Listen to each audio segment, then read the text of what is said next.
কমিশনের পক্ষ থেকে। আমরা এবার জানেন যে গণভোট এবং জাতীয় সংসদ নির্বাচনের ত্রয়োদশ জাতীয় সংসদ নির্বাচনের জন্য গতকালকে ভোট গ্রহণ ছিল সকাল 7:30 থেকে বিকাল 4:30 পর্যন্ত। আমরা মোট 299টা আসনের ভোট গ্রহণ করেছি।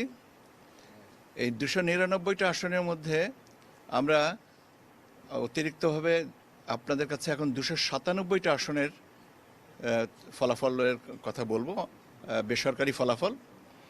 সেটা হচ্ছে আপনার চট্টগ্রামের 2টো আসনের ফলাফল মাননীয় আদালতের নির্দেশ অনুযায়ী, ওটা আমরা আপনাদের সাথে শেয়ার করছি না। তো এবং কাজে আমরা আপনাদের কাছে 297টা আসনের ফলাফল, যেটা বেসরকারি ফলাফল, সেটা আপনাদের কাছে আমি জানিয়ে দেব। আপনারা গতকালকে থেকে আগে জানতে চেয়েছিলেন যে পার্সেন্টেজ কত শতাংশ ভোট পড়েছে। এটা আমি বলেছিলাম যে আমি শেষে বলবো। তার কারণ হচ্ছে যে তথ্যের বিভ্রাট যেন না হয়, সেজন্য আমি কম্প্রিহেন্সিভলি শেষে এসে বলতে চেয়েছিলাম। তো আমি শতকরা হিসাবটা দিয়েই শুরু করি। জাতীয় সংসদ নির্বাচনের প্রদত্ত ভোটের শতকরা হার হচ্ছে 59.44, 59.44, 59.44% ভোট পড়েছে। আর গণভোটের কাস্টেড ভোটের সংখ্যা হচ্ছে শতকরা 60.26। এখন আপনার প্রশ্ন হতে পারে যে পার্লামেন্ট থেকে গণভোটেরটা কেন একটু বেশি হলো। তার কারণ হচ্ছে যে দুটো আসনের আমরা আদালতের নির্দেশনার কারণে আমরা আপনাদের সাথে শেয়ার করছি না, ওখানে তো গণভোটের উপরে কোনো কিছু বলে নাই, সেই জন্য আপনার সংখ্যাগত ওইভাবে এইটা এসছে। জি 60.26। ঠিক আছে, পার্সেন্টেজ নিয়ে আর কোনো প্রশ্ন নাই তো?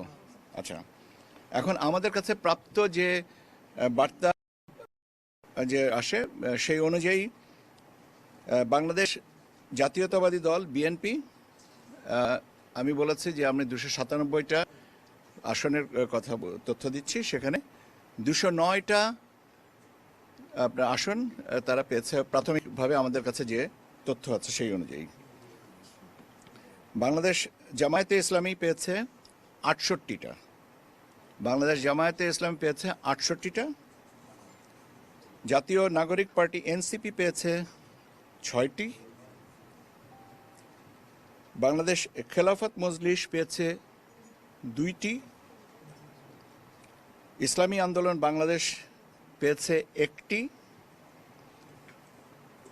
গণ অধিকার পরিষদ পেয়েছে 1টি, বাংলাদেশ জাতীয় পার্টি বিজেপি পেয়েছে 1টি, গণসংহতি আন্দোলন পেয়েছে 1টি, খেলাফত মজলিস পেয়েছে 1টি, আর 7টা স্বতন্ত্র প্রার্থী আসন পেয়েছেন, বা 7টা আসনে স্বতন্ত্র প্রার্থী আমাদের কাছে ভোটের হিসাবে এগিয়ে আছেন অন্যদের থেকে।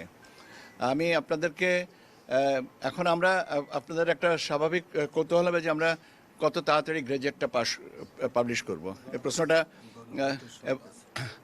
এটা আমরা আপনারা জানেন পদ্ধতিগতভাবে যে আমাদের রিটার্নিং অফিসারদের কাছ থেকে ফাইনাল রেজাল্ট শিটটা আমাদের এখানে আসার পরে আমরা এটাকে আবার আমাদের যে বার্তা শিট যেটা চেয়েছি সেটার সাথে ম্যাচ করে তার করব। এখনও পর্যন্ত এই শিটটা পাওয়া যায়নি রিটার্নিং অফিসারদের কাছ থেকে। ওনারা হার্ড কপিতে পাঠাবেন বাই স্পেশাল মেসেঞ্জার। এটা আমার বিশ্বাস আজকে সন্ধ্যা নাগাদ থেকে পাওয়া শুরু হবে। কাজে আমরা যত তাড়াতাড়ি পারবো আমরা তত তাড়াতাড়ি এই রেজাল্টগুলোকে গেজেটের ব্যবস্থা করব। এটা শেষটা না পাওয়া পর্যন্ত হবে না। আর আমি আচ্ছা, শেষটা এখন যদি কালকের মধ্যে হয় কালকে, যদি আমাদের দেরি করার তো কোনো যৌক্তিক কারণ নেই। আমরা দেরি করে তো বরং সবাইকে আমাদের কোনো দরকারই নেই, আমরা তো তাড়াতাড়ি করতে চাচ্ছি। আর আরেকটা জিনিস যে এই গেজেটগুলো একসাথে পাবলিশড হবে, একটাতে আলাদা আলাদা না, একটা অর্ডারে, একটা গেজেট অর্ডারে এটা পাবলিশ করা হবে। আমাদের প্রস্তুতি আছে, আমরা এখন ওই লিখিতভাবে যে সাইন পেপারটা পেলেই আমরা কাজটা শুরু করব। একটা প্রশ্ন আপনাদের কাছে থাকতে পারে, সেটা হচ্ছে যে গণভোটে হ্যাঁ ভোট কত হয়েছে। আমি শতকরাটা বলেছি। হ্যাঁ ভোটের পক্ষে মানুষ মানে সংশোধনের পরিবর্তনের পক্ষে হ্যাঁ ভোটে ভোট দিয়েছেন 4,80,74,429 জন। আমি আবারও বলছি, 4,80,74,429 জন। না, আবার বলবো? ঠিক আছে, বলতে পারি, অসুবিধা নেই। হ্যাঁ ভোটের পক্ষে বলেছেন 4 কোটি, আমি বরং সংখ্যাটা হিসেব করি, আপনারা বোধহয় হ্যাঁ, গুড, থ্যাংক ইউ, 429। না না 2,25,65,627। 2,25,656,227, 2,25,65,627 জন না বলেছেন, আর হ্যাঁ বলেছেন 4,80,74,429।